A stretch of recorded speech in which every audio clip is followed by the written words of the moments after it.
Jamais sans la grâce, une dévotion matinale qui vous connecte à la pensée de Dieu et vous donne la provision du ciel au quotidien. Bonjour chers amis, chers internautes, chers téléspectateurs, nouvelle journée, nouvelle provision, bienvenue dans cette toute première dévotion de cette magnifique semaine qui s'ouvre à nous comme un bouquet de fleurs. Que Dieu vous bénisse, que ce soit une semaine de foi, une semaine de prospérité à tous égards, comme le souhaite l'apôtre Jean pour Gawis, que nous prospérons à tous égards, comme prospère encore aujourd'hui et comme prospérera encore demain l'état de notre âme. Que Dieu vous bénisse et bienvenue dans cette nouvelle provision du jour. Alors nous continuons notre aventure ce matin, toujours dans 1 Samuel chapitre 7, le verset 13 qui nous a amenés jusque-là.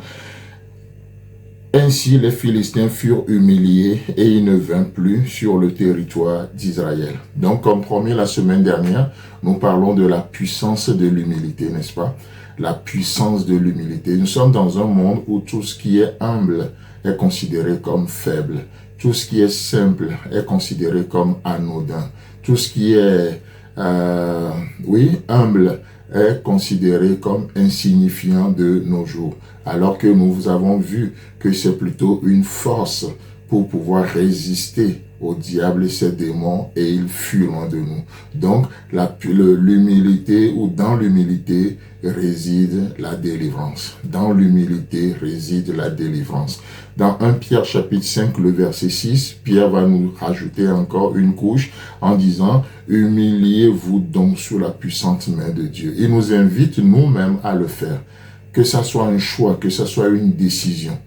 Parce que si nous ne le faisons pas, malheureusement, Dieu le fera dans notre vie pour notre bien. David va l'expérimenter, n'est-ce pas? Alors que Dieu lui a donné tellement d'occasions pour s'humilier lui-même sous la puissante main de Dieu.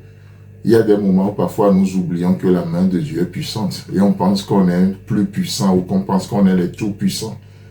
Et Dieu l'a rappelé plusieurs fois à David. Et David n'a pas coopéré avec Dieu jusqu'au jour où Dieu va décider de l'humilier.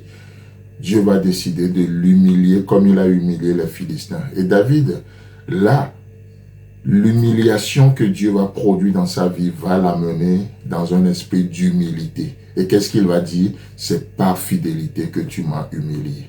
Est-ce qu'il faut attendre jusque là, alors que Dieu nous tend la main encore aujourd'hui? Est-ce qu'il faut attendre jusque là? Bon, vaut mieux ça que jamais, comme on le dit, n'est-ce pas? Mais David est allé jusque-là, mais qu'est-ce qui va se passer? Il va dire, oui, Dieu, c'est par fidélité que tu m'as humilié. Parce que avant que tu ne m'humilies, je m'égarais. Oh, combien s'égare encore aujourd'hui. Mais Dieu est encore patient. Dieu veut que la chose vienne de nous-mêmes. Que nous réalisons que sa main est puissante. D'accord? Humiliez-vous donc sous la puissante main de Dieu afin qu'il vous élève au temps convenable. Au temps convenable. Parce que nous sommes humbles, qu'est-ce qui se passe? Nous nous humilions sous la puissante main de Dieu nous-mêmes. Parce que nous sommes humbles, nous nous humilions nous-mêmes sous la puissante main de Dieu. Et cette puissante main devient notre couverture. Cette puissante main devient notre protectrice. Cette puissante main devient une couverture sur nos vies. Non seulement une couverture, mais cette main est tellement aussi puissante qu'elle nous élève au temps convenable. Pour nous, cette main est assez puissante pour nous élever au temps convenable. Mais pour l'ennemi dans son orgueil, cette main est aussi assez puissante pour l'humilier, pour l'écraser. Voyez-vous, c'est la même main. C'est la même main, mais qui a plusieurs fonctions. Pour la même main qui élève l'un, c'est la même main qui rabaisse l'autre.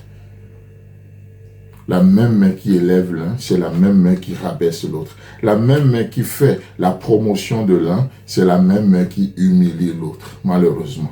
La même main qui nous protège, qui protège l'un, c'est la même qui écrase l'autre. Tout dépend de notre attitude de cœur. Comme l'a si bien exprimé quelqu'un, notre altitude dans la vie dépend de notre attitude. Notre altitude dans la vie dépend de notre attitude. Quelle attitude adoptez-vous aujourd'hui face à Dieu, face à sa parole? Quelle attitude adoptons-nous face à la volonté de Dieu pour notre vie? Parce que la même main qui pousse l'un, c'est la même main qui retient l'autre. Chers amis, chers internautes, que Dieu vous bénisse et Dieu voulant, on se retrouve demain. Si vous avez aimé cette émission, parlez-en à vos amis. Parlez-leur du message de la grâce et de ce qu'il fait dans vos vies. Pour un sujet de prière, une question ou pour devenir partenaire, contactez-nous au 00229 94 75 80 20. Que Dieu vous bénisse et à la prochaine. En attendant, pensez avec Dieu.